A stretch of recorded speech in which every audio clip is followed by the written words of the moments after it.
Hello and welcome to the weekend edition. I'm Dr. Kingori. We have a great show lineup for you. One of our guests for this episode rose from a street kid, proceeded to be a hawker, then a watchman. He has technically been MCA Tricky, Vic Masluo Dola, and Papa Shirandula in real life. But now, he's a member of the National Assembly. He is the sitting member of Parliament for South Mogirango constituency. Honorable Sylvanas Osoro is in the house. Thank you.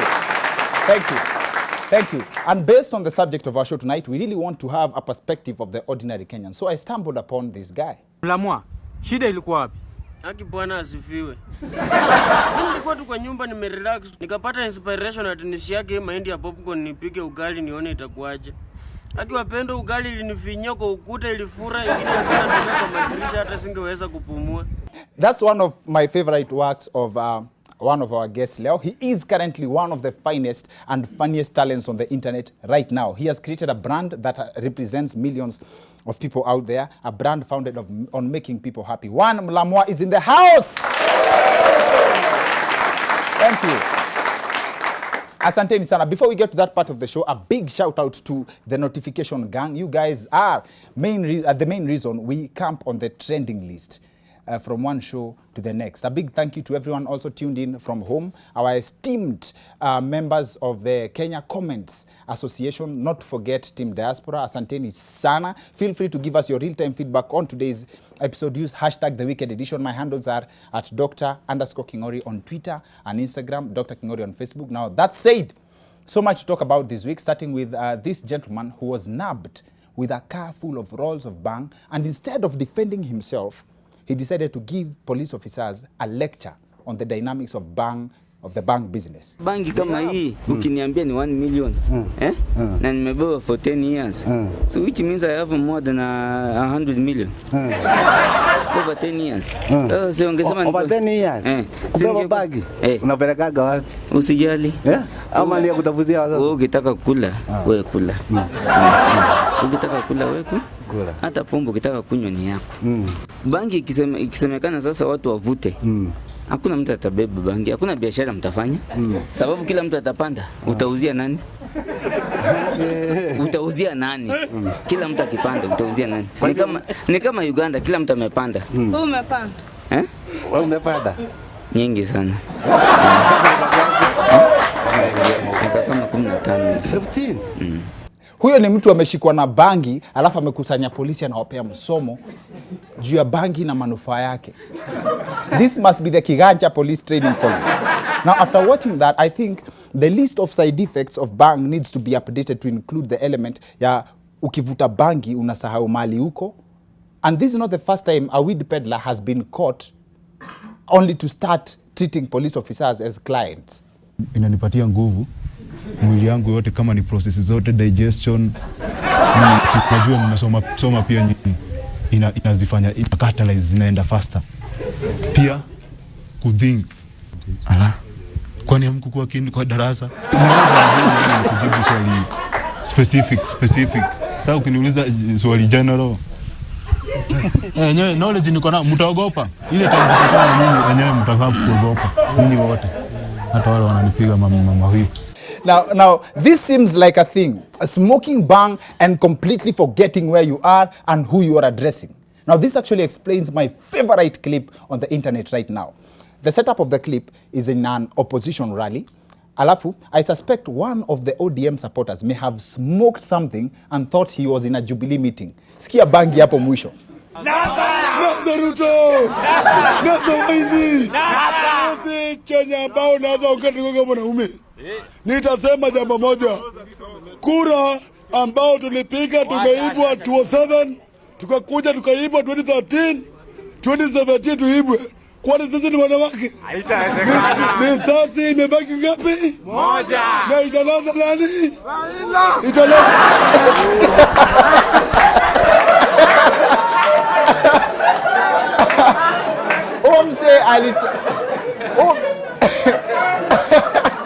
Mtu alitoana kwa rada mbaya.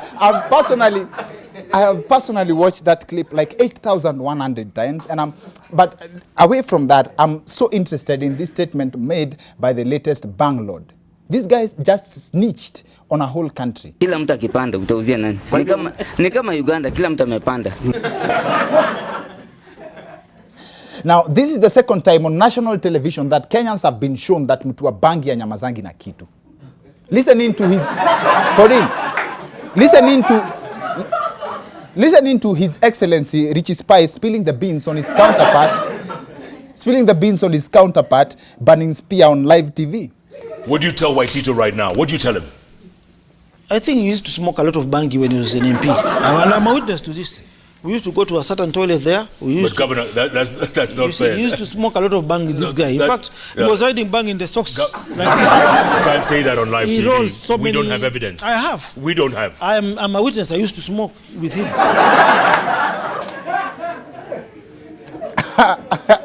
Our nyamazangi na kitu. And you see, away from that again, I'm still stuck hapo kwa ati Uganda kila mtu anapanda bangi. At first, I felt that this is a very reckless statement, but then after doing some research on why someone would say something like that about our neighbors, I found it very hard to defend Ugandans. This is arguably the most watched interview in Africa, and it is from Uganda. Toa bangi kwa hizo maswali and tell me what you're left with. We bring in the studio this morning one of the gay rights activists, Mr. Should I call you Mr.? Sure. Pepe Julian Onzima. Thank you for coming in. Thank you for Good morning. Me. Morning to you. Why are you gay? Who says I'm gay? You are gay. What shows that I'm gay? Ow! Now, if that doesn't cut it, have a look at Ugandan members of parliament discussing how the opposition performs in every general election.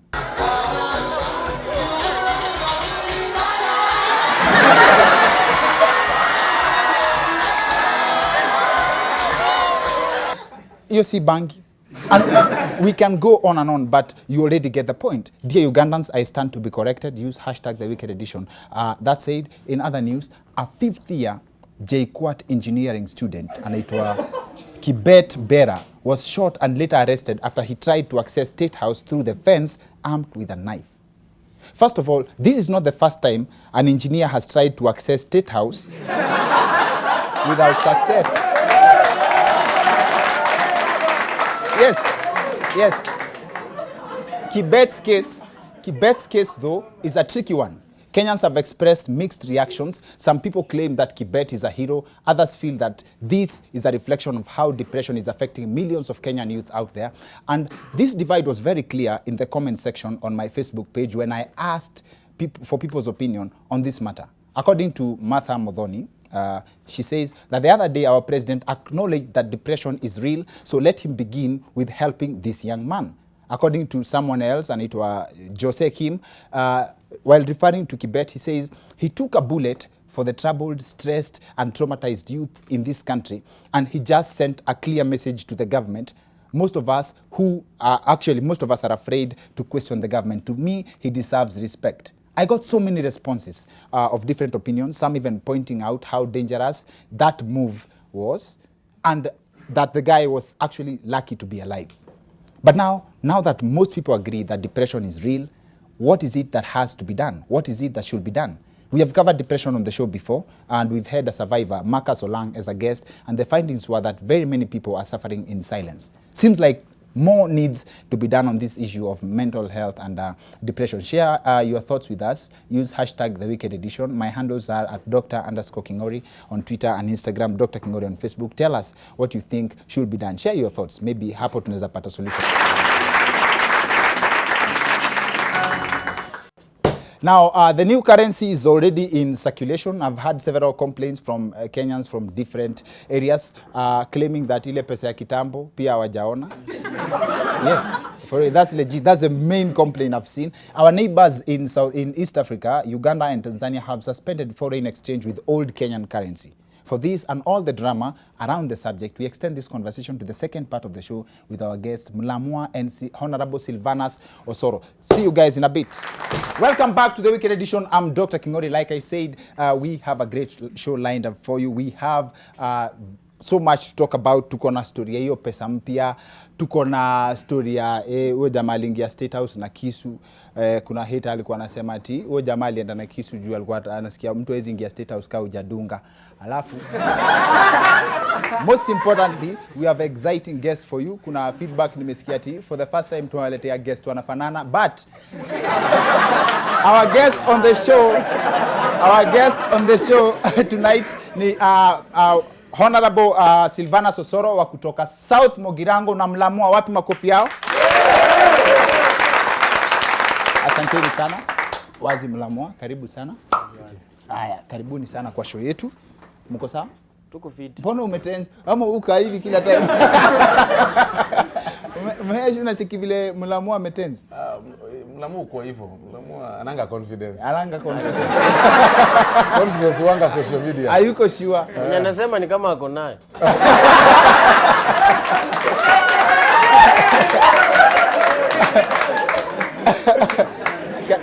Karibuni sana kwa show.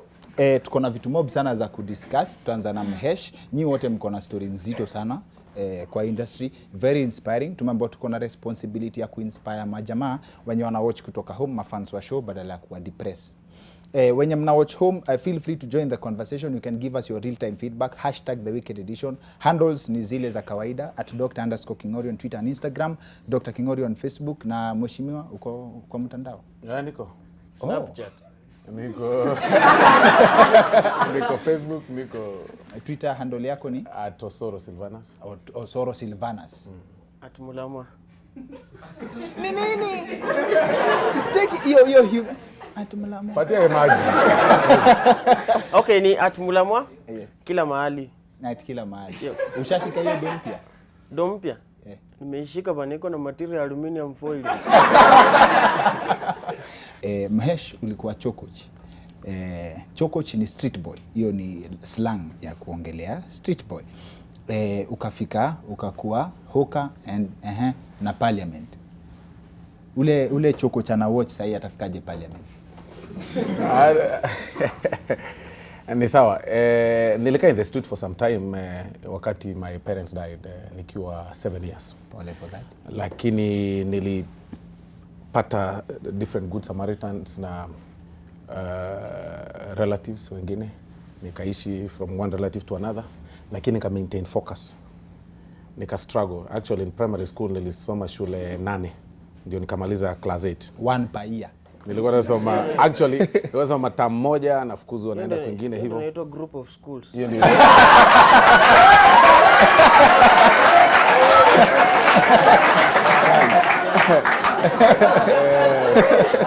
Exactly. Yes. Alafu nikatoka hapo nikaenda high school, na high school was the same. Yes. Kama nilitoka pia nikasoma another group of schools. But this time round zilikuwa 4. Form 1 nilisoma term 1, term 2 shule nyingine, term 3, but eventually by God's grace nikamaliza. Ndio nikaja hapa Nairobi kwanza nikaanza kuuza gazeti. Yes. Za gazeti nilikuwa naacha ID hapa Standard. Napewa, that's how ina happening. Unaenda unaacha gazeti. Unaacha ID unapewa wakati gazeti. Huo. Unapewa gazeti. Wakati gazeti ilikuwa 30 shillings. Mpya. Gazeti mpya, gazeti ya unajua kuna wenye wanauzanga kwa butchery kilo moja 10 bob. Exactly. Yes. So nilikuwa na make 5 bob per paper. 35. The newspaper was 35. So nika graduate nikaendelea nikaanza kuuza biscuits. Nauza gazeti asubuhi, alafu nauza biscuits. Nilikuwa naishi Mukuru kwa Ruby. To cut the long story short, ni hiyo story ume-experience na uko parliament side. Exactly, sahi niko na in the spirit of leo tunataka kuongelea story ya Do. Mlamua pia, the reason why I really wanted to have him on the show ni moja.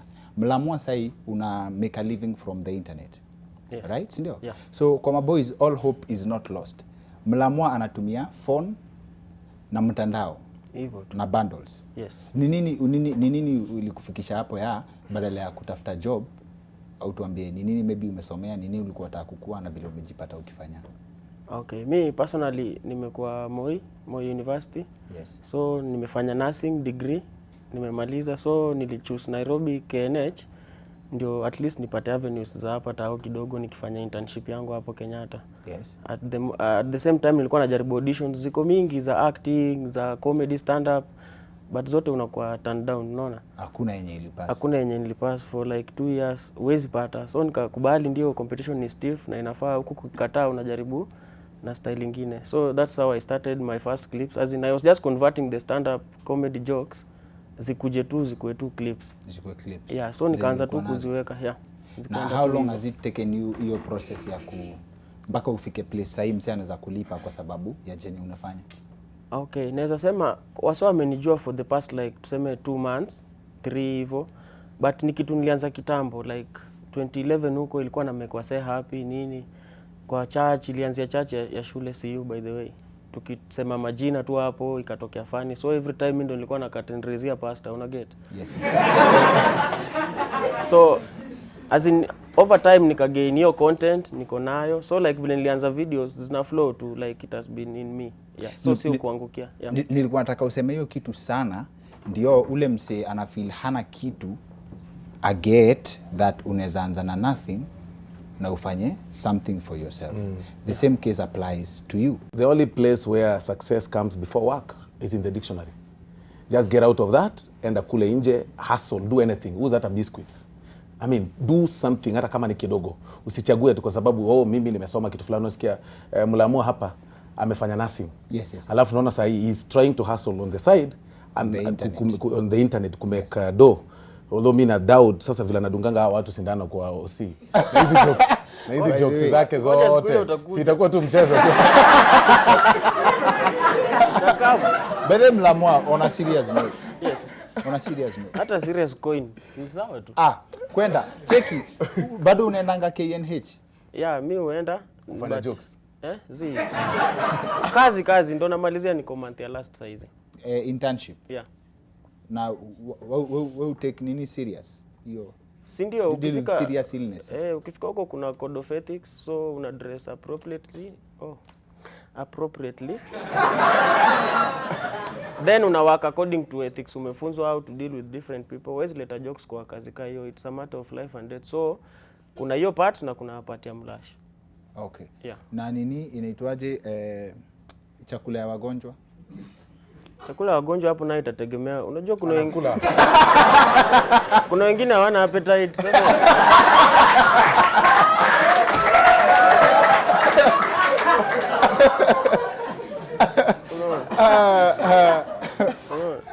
So kama hawana appetite na wewe uko nayo, hakuna haja irudishwe mali ilitoka. Si vizuri kwa kabila yetu. Question ya kijana anaitwa Kibet mazee. Wasa wanasema ni depression that ilifanya aende amwe kuingia State House na kisu. Si ndio? What do you feel about that? Because first of all State House mimi nikiongea from the sidelines naweza sema one wako ina fix juu wakishika huo jamaa wampeleke ndani, si ndio? Atumike kama mfano kwa watu wengine wenye tabia kama hiyo, itasaidia watu maybe wanaweza argue hivyo wasijaribu hiyo kitu ya kwenda kuingia State House. On the other hand, boys anaweza kuwa na problem tu ya ukweli na alikuwa amesema Facebook and stuff. How do you deal with that? To start with, State House iko very prohibited place and well guarded everywhere kwa sababu ni State House. Ndio maana inaitwa State House kwa sababu hapo ndio kiongozi wa nchi hukaa plus a whole lot of staff members. Hiyo move hata mimi sijajua kama I don't understand the stand that guy was moving or was trying to pull. Kwa sababu mazee so wako huko na shades sijui vile ako, and that is why I think the guy needs to be checked. I don't think the guy is okay. I think alafu naona ni 5th year engineering student. Engineering students ama any person mwenye anafanya engineer ni mtu mwerevu sana. So msee anaweza kuwa pengine alisoma sana. Unajua ni 5th year. So there's so much in his head. Or there's some discovery wanted to make at State House. So you never know. It needs to be talked to. It might not really be depression, but kuna kitu ama akaota and then akaenda, akajipata. Exactly. And thank God he's alive, by the way. Really, thank God. Angepass. Thank God. Yes, Mlamwa, unaweza kuwa na maoni kwa hiyo story especially na angle ya wasi wanasema mavijana wako na stress. Yes, mshajibu. Nyinyi wote wawili ni a manifestation ya unaweza toka from anywhere. Ule msi ako home sahi anasema hana job, hana kitu ya kufanya, sijui ako na certificate kwa nyumba. Mlamwa amefanya nursing na he's making a living from online hiyo job. Mheshimiwa hapa alikuwa anauza biscuit. Wale wasi wanakimbianga na City Hopper hapa na hapa ndio auze sweetie. Wote inamaanisha they have a future. True or false? True. Na that said, unasema nini about boys mwenye ako na stress mtaani juu ya ukiwa na pesa? Stress, first of all inafaa ukubali kwanza ni competitive huku nje. Unacheki. Mimi wanasema panya zote zoezi chimba shimo the same time. Hao wakichimba hapa jaribu kwingine kwenye akuko infested, and just be motivated na ufanye kitu, usiangalie watu. Watu wako negative sana. Mimi nikianza pale Twitter ilikuwa comments tu ni matusi paka chini, una get. But sasa hizi wasao wamegundua hii kitu kumbe ni form. Sasa kuna kale ka respect, mtu anakutweet na heshima yake, ana comment vipo. So watu wakiona ukianza wataona like hakuna mahali naenda, but after wameona umeanza kupick up, they will just support and it will be an influence to the others. Vile Mlamwa alisema, ukiamua tu unafanya anything, acha kusikiza negatives. There are some people that you need to cut off from your line. The people who are baggage, and especially your friends. That is why I keep telling people that when you pray in the morning, pray that God protects you from your friends. Because your enemy cannot pull you down. He'll keep talking negative about you. But your friend, anakuambia hii kitu ni hard, hii huwezi try. So those are the things that you keep telling. And most importantly, to add on to what Mheshimiwa has said, mtashikanisha hizo makofi. Most importantly, trust in the process. Yeah, ukiwezi anza na followers, pole pole tu ukigrow, exactly. Utaona that is kama ni the same line. Wapi makofi yao? Before tukuachilie uende, mnajiongeza mshahara. Kujiongeza mshahara? Nilikuwa na issue hapo. Uongeze ndio niulize. Sawa, unaona kwanza hii pesa kwanza wali reduce size. Unaona? Yes. Ndio watupoteze kabisa, una get. Wangeiongeza hata ikue A4 hivi. Unaona size ya A4. Ama turudi barter trade. Unajua tungeibiwa ati millions. Unaona ungekuwa unapata mtu ameficha labda. Sasa ungekuwa na exchange nini kwa hiyo barter? Ngoja nikwambie. Amngetufichia manoti kwa nyumba. Ungekuwa unasikia jamaa labda wako na gunia 3 ya ngozi ya fisi. Ama kitu so hapo ingekuwa ni better, but wametusaidia at least. Hakuna ati madem kuringa ati yao ni rangi ya thao, mko chuani. Yes. Kama mshahara yenu shida ni haina house allowance. Ukiambiwa exchange mshahara yako na ya chief yenye iko na house allowance. Haya, wacha sasa nikueleze. Yes or no? Mtasema no. Thank you very much. Lazima nimalize. That's it for the weekend edition. See you next week. My name is Dr. Kingori.